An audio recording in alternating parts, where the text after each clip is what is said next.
You're very welcome to the Irish Political Roundup with me, Paul Brophy. Unfortunately, my colleague Roisin Cleric is not with us this evening, but we're going to keep the show on the road, as they say, and keep the Irish Political Roundup's energy going as Roisin brings to every program. Of course, you can also catch Roisin on her program on her channel, Confident Women Ireland, which is also available here on YouTube. Today, we're joined by independent councillor for Tipperary, particularly in the Thurles electoral area, Councillor Jim Ryan. Jim has been a councillor for since 1999, so that's nearly 25 years. And Jim also contested the general election in November of last year, where Jim unfortunately came fourth in the three-seat constituency of Tipperary. Jim is also an accountant by trade and has a practice in Thurles. So, Jim, you're very welcome to the Irish Political Roundup. Thanks very much, Paul. Glad to be here with you. Yeah, Jim, the last time we spoke was back in, I think, around late April, early May. What are the big issues that have been coming up in your area of Thurles over the last number of months? Yeah, I suppose the big issue has been the review of the National Development Plan and whether Thurles Hmm.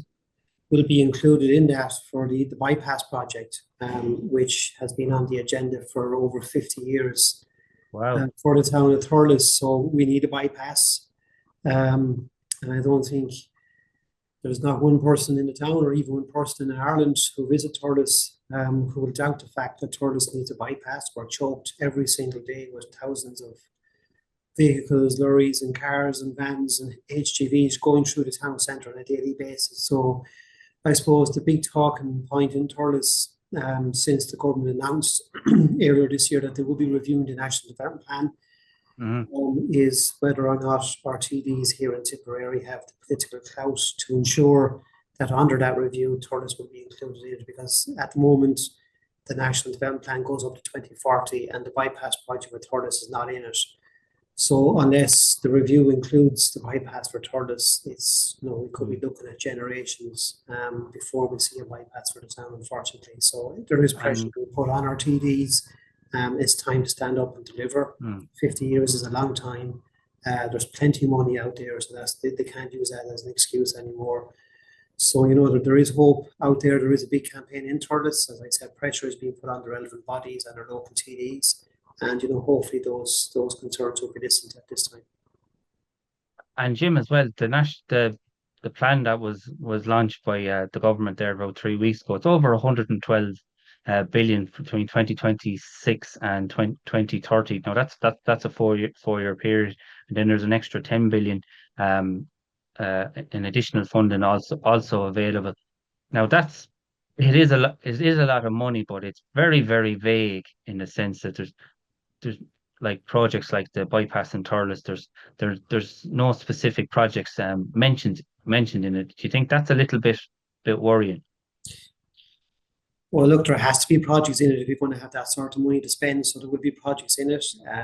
We were all listening to the radios and glued to the television 2 or 3 weeks ago when the government were announcing details of the review, and we're all hoping projects in Tipperary will be included. It's not just a bypass. I mean, there's loads of other projects like water infrastructure projects, Mm. housing projects, roads. But there was no specifics in it. Why, I do not know. I know a lot of ministers and TDs were putting pressure on the relevant minister to include projects in their own constituencies in it. So it's not as if they weren't aware of the projects that needed the funding. So I don't know why. It's only dragging it out. What I have heard is that the Pacific projects will be announced when the budget is being released in October. So we're going to have to wait until October to see whether towns like Thurles will get the funding required for Pacific projects like bypasses. So it's disappointing. I don't know what the reason behind it is.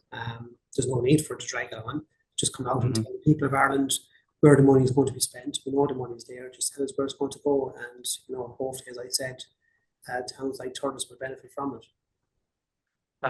Absolutely. And of course, you ran in the general election there in North Tipperary there last year. You were very unfortunate. You came fourth in a three-seater, missing out on the last seat to Fianna Fáil's Ryan O'Meara. The government that we have currently, the Fianna Fáil, Fine Gael and Independence, they've been in place since early January. Sorry, late January, early February. How would you assess the first 200 plus days of this current government? Look, I suppose it's early days yet, like, but, I suppose putting my accountant hat on, I'd always be very prudent with finances. And I suppose, in fairness to Pascal Donoghue and Minister Chambers, Jack Chambers, they have consistently come out and said they're not going to spend the money willy-nilly, that they need to be prudent with the money. That there's no guarantee the money that's been taken in at the moment through corporation tax will last forever. And that's obviously not going to be the case. So, you'd always be looking to see, are they putting money aside for a rainy day, which they have, in fairness to them. But I suppose on other areas, you'd be very disappointed with the performance of them so far. They haven't really showed any initiatives or any forward thinking in relation to the likes of the water infrastructure in Ireland, which is on its knees at the moment.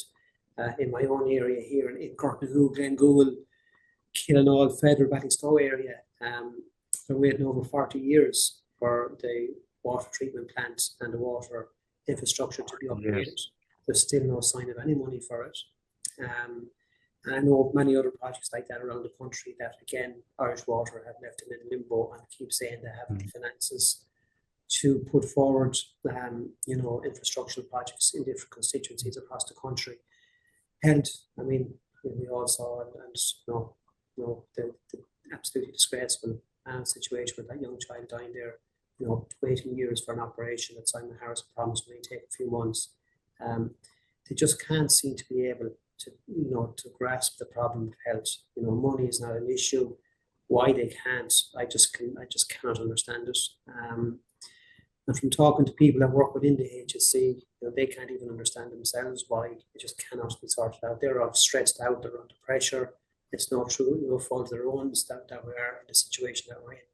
But on a daily basis, I have people contacting me saying that they're on waiting lists to see consultants, to see specialists, to have operations carried out, and have assessments carried out. It's just not good enough. It's just terrible at that in 2025, and the government have billions of euros in surplus. They just cannot get hold of the likes of Irish Water or our health service, and it's just beggars belief, to be honest with you. And also, as I mentioned at the top of the program, you're also you have your own accountancy practice in Thurles Town. You would deal with a lot of small businesses.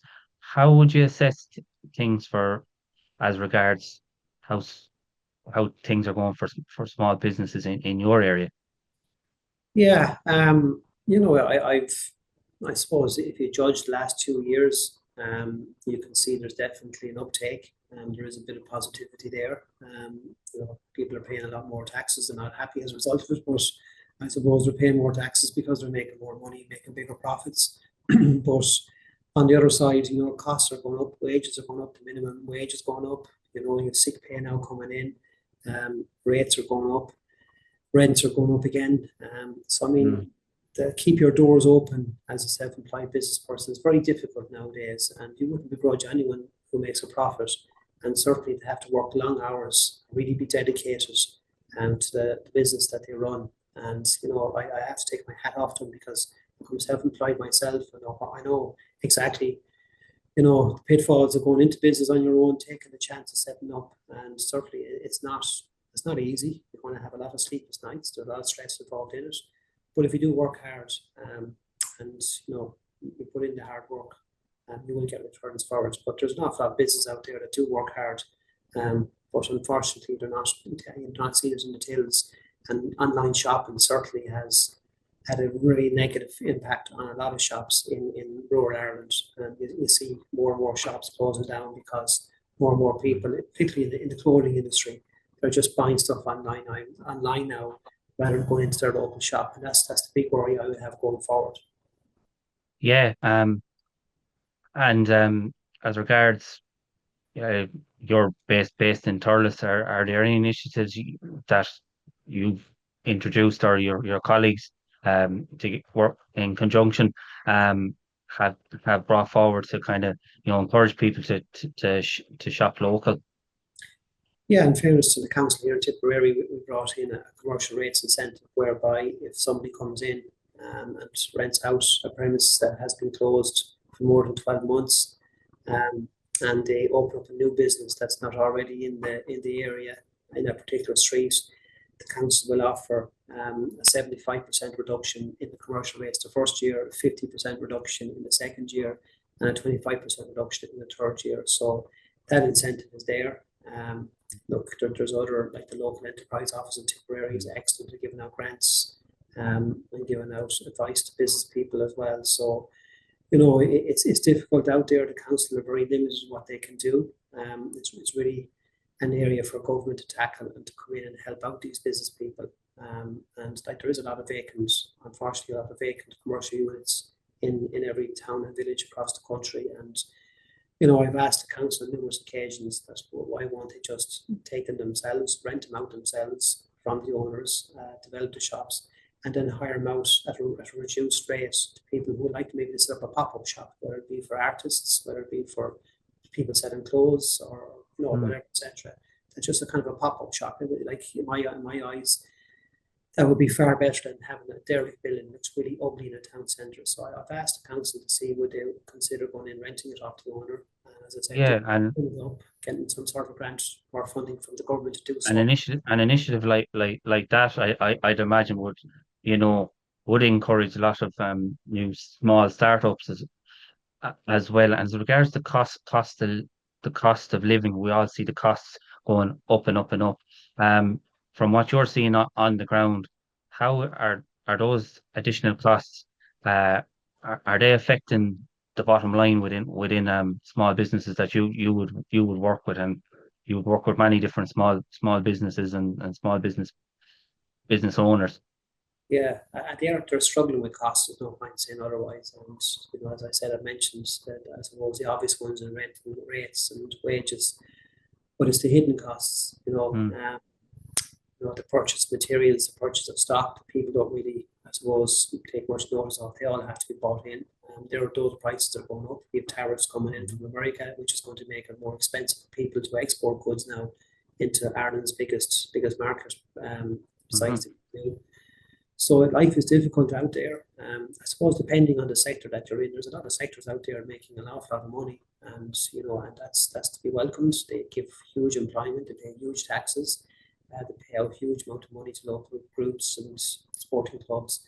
So you're always delighted to see that. But obviously, it's the smaller business people that maybe are struggling out there that I think the government need to come in and help them out. Like it's far better in my eyes to have businesses open who are employing people, paying taxes and paying commercial rates to local authority, rather than seeing businesses closing down, shops becoming derelict and becoming an eyesore in town centres. So I think dereliction is a huge problem area. And the reason why there's dereliction is because businesses have closed down. And why have they closed down? Because they're finding it hard to trade. I think the government need to kind of solve the problem at source, which is to keep these businesses open, allow them to trade, give them that sense of security that they don't have to worry about where next week's wages are going to be paid. So I just think that's something maybe the budget or the government could look at in budgets going forward, at how they can look after the small business people, like the sole traders, the partnerships, the small business people that are struggling. Exactly. Now there has been talks. The government have been saying, like last year there were a lot of one-off cost of living measures and other measures to support businesses as well. From the sounds that are coming out of the government, it doesn't look like they're going to be to the same extent. But how do you see that playing out as regards? We're all seeing when we go to the supermarkets, for example, we're all seeing the cost of groceries going up and up and up. Do you think pulling those one-off supports could cause problems for the government ahead? Well, look, I mean, the government are saying, they have to cut back on those one-off payments to people, cost of living measures. They say they haven't the money to do so. It's going to cost a huge amount of money to the taxpayers to do that. You can understand where they're coming from. I mean, like, when do you stop?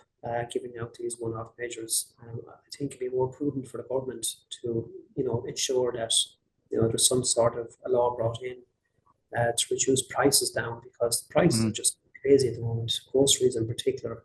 I think it's something the government really need to tackle, because it's getting out of hand, and I see it myself, people coming into me on a daily basis. The conversation might start off at something else, but it ends up talking about, God, the cost of the pint of milk or the cost of the loaf of bread has gone up. So it's always there on the back of people's minds. It's always a topic of conversation. And I see it myself. I go shopping with my wife every week, and you notice things going up in price, and people are shopping around to get the best value. But they shouldn't have to do that, because there should be certainty out there. And I think the government, again, have been really lackadaisical in relation to the cost of living, how they've allowed inflation to go to such high levels, and how they've let retailers just increase prices without justifying why they're doing that. And I think it's time the government really needs to step in there and look at these big multinationals that are coming in, and gouging prices. As far as I'm concerned, it's just good enough, and I think that the government needs to do something here to prevent this from happening going forward. And there was a recent Consumer Authority report where they said price gouging isn't happening, but if anybody that does the weekly shop would tell you very, very differently. I'd say the person who carried out that survey or report doesn't do their own shopping, put it that way. So no, they're not living in the real world really if they believe that, because certainly, as I said, I go shopping every weekend with my wife, food shopping, and I can clearly see the cost of living, the cost of groceries has gone up dramatically.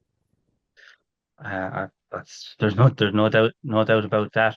And back to Thurles, Thurles, where you're from, and you represent the Thurles electoral area. I suppose it's an interesting area in the sense that you have your urban centre and you have your rural areas that um that um that are close by as well, and you're very close to other towns, and particularly Kilkenny City. Um, for example, um, how would you assess the current health of rural towns and villages at the moment? Yeah, look, I'm 26 years public representative now, and I have to say I've seen dramatic changes over the years. For years when I started off, I was very disillusioned, because I was wondering what the hell is the point of being a councillor, because we're not getting any money into the towns of Thurles or villages around it. But I suppose there was a change in mentality with the government. They provided more money for county councils across the country. People within the county council, were, I suppose, that they're more pro action and getting things done, and they were, seeing where money could be got from different funding streams. And a lot of money, I have to say, even in Thurles, my hometown, a lot of money has been spent in trying to, bring about investment in the town, trying to create a better standard of living in the town. I mean, Liberty Square was done up a few years ago, really nice job.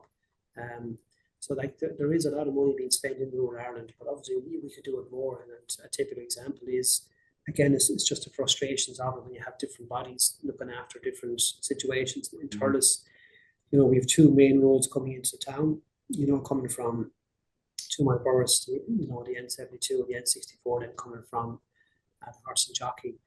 And they're the responsibility of Transport Infrastructure Ireland, and they're probably the two worst roads in the country as regards potholes and the state of it and the footpaths. And there's so many claims going in and have gone in with people, being damaged from tripping or getting injured, or cars being damaged. And the TII would say they don't get enough money to resurface these roads. The government say that if they do give enough money, county councils then are left in the limbo. So I think. And again, rivers, we have the River Suir running through the town of Thurles. There's 5 different bodies over one river. Like, if you want to go in there, if you pass the River Suir in Thurles today, you'll see it's completely overgrown with vegetation. Okay. In order for someone to go in there, you need the approval of the county council, the OPW, the Inland Fisheries Board, the local Indian fishing clubs, and Law Pro. It's absolute madness, and it's bureaucracy gone to hell, to be honest with you. And it's probably one of the main reasons why money is wasted in this country, because you have so many bodies over one aspect of our society, and That's where money gets lost. That's where money gets misspent, and it's just a crazy situation, to be honest with you. But look, I have to, and I don't want to be on here being negative all the time. Like, Thurles is a Yeah, wonderful town. I would ask anyone to come live in Thurles. They love it, or to set up business in the town. We have absolutely fantastic, well-educated young people coming out for two third level colleges. We have plenty of schools. If, as regards travel, we have a train station and a train going every hour to Dublin and Cork. We're central. yeah, that's a It's an ideal town. It's a wonderful town to come live in or to set up a business. And yeah. we're hoping to get more money over the next few years. We have a lot of projects that the county council want to progress for Thurles, and obviously we need the money, so that's the next stumbling block, I suppose. Yeah, and having a train service like that to Dublin to Cork is a huge asset to a town like Thurles, because Roisin and I, we've been talking to a number of different county councillors, and we're talking to a councillor in Jenny Castlatry in South Mullavat and South Kilkenny, and they're looking at potentially putting a train stop in their area, and there are talks with Éireann Road Éireann at the moment, but having those connections that you have in Thurles is massive. But I suppose the big issue that seems to be coming up a lot when Roisin and I are talking to the councillors, and you mentioned it earlier on, was the whole subject of water and Irish water. Now, 12 billion has been given to Irish water over the next number of years, but so is that realistically going to be enough to meet all the challenges that we have as regards not just wastewater, but the pipe infrastructure, which in lot of the cases is hundreds of years old? So, yeah. Well, you'd be hoping it would be enough. I can't say whether it is or whether it isn't, because the only way you're going to find out is digging to see what the old infrastructure is like, what needs to be replaced, what plants need to be upgraded, or new plants being built. So there's a lot of complications in relation to it. But all I can say about Irish water, they've been an unmitigated disaster from day one. They were impossible to deal with. Nobody seems to want to take any responsibility. You can never get through to the right person to talk to. Every time you ring their phone number, without sounding, how I say, racist or whatever, but every time you ring them, you're getting somebody from a different country who answers the phone, who hasn't got a clue where I'm talking about. It's not a satisfactory service. I think it was a huge mistake when Minister Phil Hogan and later on Minister Alan Kelly decided that Irish water was the way forward, to take the water services away from our local authorities who have been dealing with water for nearly a century and a half, take away all that knowledge, all that experience, and know-how, the staff. It's been an unmitigated disaster. As I said, people in my own area, Cornwall and Glengool and Ballysloe, waiting over 40 years, and are getting absolutely nowhere with Irish water. And they're continuously left without water. And the farcical situation, which my mind boggles when it comes to wastage of money, the county council put in new air to water systems in a housing estate, a council housing estate in Bureaucracy there last year. And it's a waste of time, because every time there's water outages, which happens every 2 or 3 weeks in the village, they've no heating. Actually, as a matter of fact, the heating systems that were put in over a year ago, a lot of them are now damaged, because they would have been switched on while the water was still running. When the water went off, then the system got damaged. Okay. So you've all that money wasted now. On one hand, because of a lack of water, and on the other hand, the money invested in keeping up those houses, and those heating systems are being damaged as a result of Irish water's negligence in this area. Yeah, you try to solve one problem, or try to bring in be more environmentally friendly, if you want to call it that way, Yeah. and then but when you don't have the proper water infrastructure, you're absolute. You have to ask yourself It the does it, question. it doesn't work. No, you have to ask yourself the question, who decided to put air to water systems in an area that has water outages every second week? It just doesn't make any sense. Mind boggles, to be honest with you. So, as regards the future of water services, I know there's still a bit of debate about that, because not all of the the water staff in our county councils have transferred over to Irish Water. Would you be of the opinion that water services should return back to the local authorities, and if Irish Water is to be dismantled or to be reformed, what shape should it take? We should bring them back to the local authorities. Like when I started off as a councillor, you knew the local guys on the ground. You had their mobile number. If there was a burst pipe, you'd ring the guy in the mobile, you'd answer the phone, and crews would be on site within a few minutes. Now you have to ring the call centre, as I said. God knows who's answering the phone. They haven't got a clue where I'm talking about. You don't get any answers from them as regards when the situation is going to be rectified. And 9 times out of 10, when they contact you and say that the issue has been resolved, it actually hasn't been resolved at all.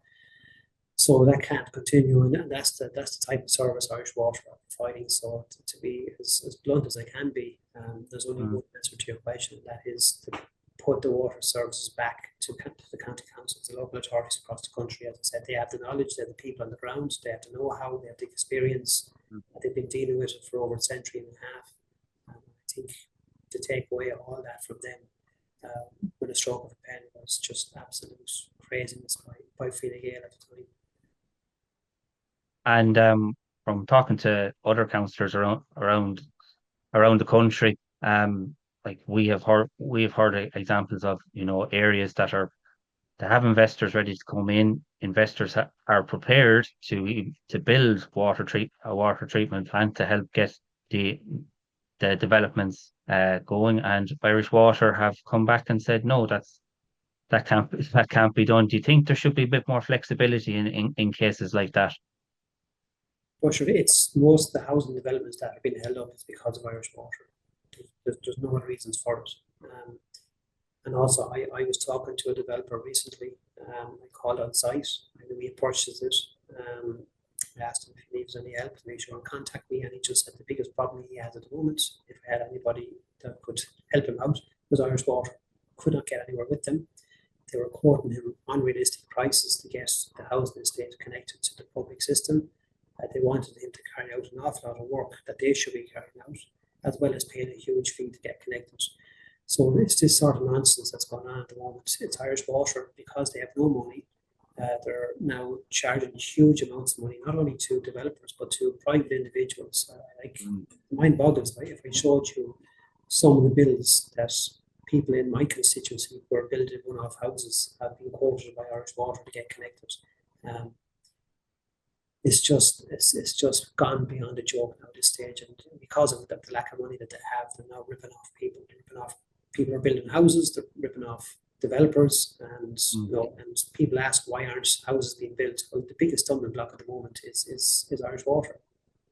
Yeah, I think that's the biggest learning that Roisin and I have found over the last number of months is that yes, we have a housing crisis, but the whole water infrastructure and infrastructure utilities, is a big issue as well. And unless we address those issues, we won't be able to build the houses that are required. And as regards one-off housing, do you think are there issues around planning there as well? There are people, from local areas, I'm sure you're seeing it yourself every day, that want to move back, but due to the whole planning system, it's very, very difficult. It is, yeah. And it's actually getting more and more difficult to get planning in rural areas across the country. And in my area, there's a lot of areas that are classed as high pressurized areas. So, it's really difficult to get planning unless you're from the locality. Ribbon development plays a big role in it as well. But look, planning is a really complicated area. There's a lot in it.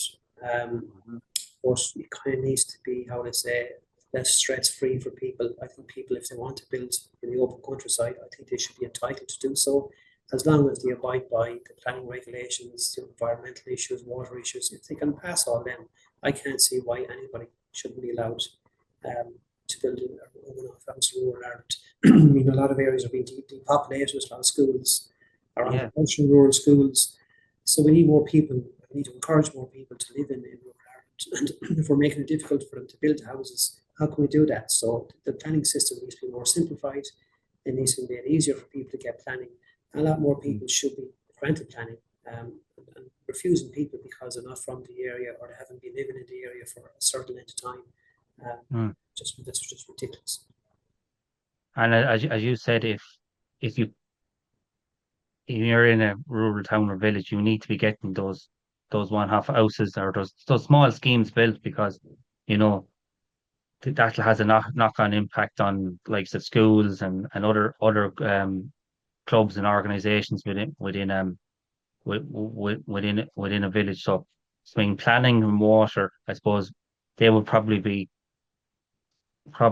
some of the biggest challenges that are there as regards rural Ireland. Absolutely. I mean, rural Ireland is really struggling. I mean, did you ever think you'd hear a church closing down because of a lack of people going to mass? And that happened there. I read in a rural part of Ireland. I can't remember what part it was now, but the church was actually closed because the population had gone down so low that they couldn't justify a priest saying mass in that church anymore. We all know about the pubs closing, the shops closing down, GA clubs, soccer clubs, all under pressure to have numbers in the schools as well. So knock-on effects, and we should be doing everything we can to encourage people. If somebody wants to live in rural Ireland, we should be encouraging them to do so, make it easier for them to do so. And instead, the opposite seems to be happening. And Ireland is too over-regulated. There's too many obstacles in place for people to do anything in this country. And red tape and bureaucracy is taking control of Ireland, and we need to take that control away and just a bit of common sense brought back into our way of thinking and our way of lives and the way that our government is run.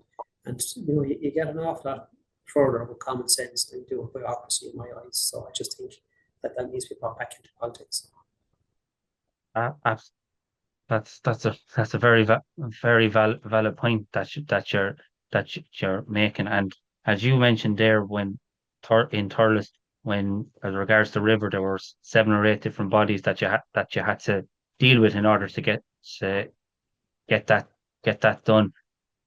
Do we have too many of these organizations? And if we're looking to make efficiencies or savings, are these the type of areas that we need to make inroads in, as regards people feeling that they get value for the taxes that they pay? Absolutely. I mean, like, why should there be 5 bodies over a river? Why is there? I mean, you're never going to get agreement with 5 different bodies. And to show you how farcical it was, I'm not sure if you know the River Suir in Thurles, but in the old town council days, council decided in their goodwill to go off and purchase a boat, a specialised boat that had blades at the front of it that would cut away the vegetation on the river, and in a safe way. And the staff were trained. And the first time they went out on the boat to cut back the vegetation, they were told to stop by officials from the OPW because they had about it. So the council at the time, Thurles Town Council, had to give the boat back to where they bought it, and that was the end of that.